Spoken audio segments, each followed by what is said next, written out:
I have a longtime friend from the West Coast who's Shomer Shabbos. He had to spend Shabbos a couple of weeks ago with his family in a hotel on the East Coast in order to be able to attend the wedding of a non-observant relative on a Saturday night. The hotel was in an area where there were very few, if any, observant Jews. No shul to walk to on Shabbos. So he resigned himself. He's going to have a very quiet Shabbos, no services over Shabbos, eating cold food in the hotel room.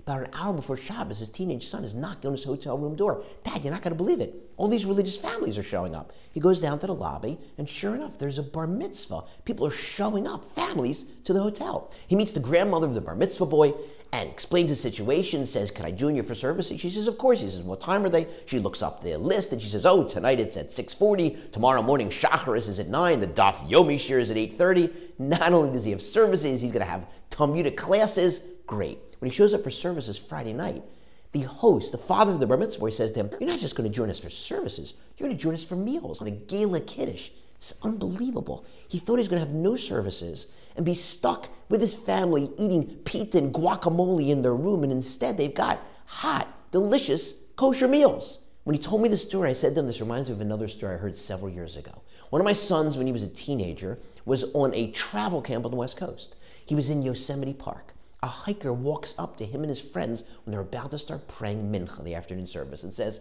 you're Jewish? Yes. Are you about to pray? Yes. Can I join you? Yes. At the end he says, can I say Kaddish? They say, of course. Afterwards he says, you're not going to believe this.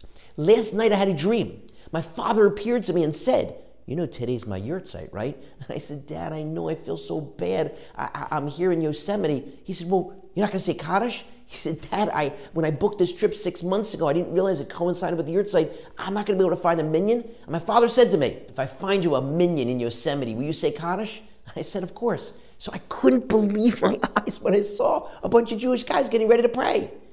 I told my friend, putting aside what that guy's father was able to do up in heaven, I don't know how that works. But in both cases, you wanted to pray on Shabbos. You wanted a minyan. And that hiker wanted a minyan. And God was like, I got this. God, how are you going to do this? I'm in a hotel in the middle of nowhere. There are no observant Jews around. Of course there are. There's going to be a bar mitzvah that Shabbos in the hotel so that you'll have a minyan and hot food.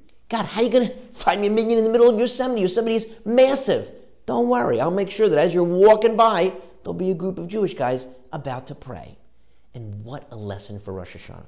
On Rosh Hashana, we're crowning God, the King of the world, the universe, the galaxy, and our King. Once we recognize that God's in charge, not just of the world, but of our individual lives, and we recognize that He's not just the King, He's our Father in heaven, and He can give us anything, no, all we have to do is ask. He's waiting. Have a happy, healthy, sweet, safe, productive, meaningful New Year.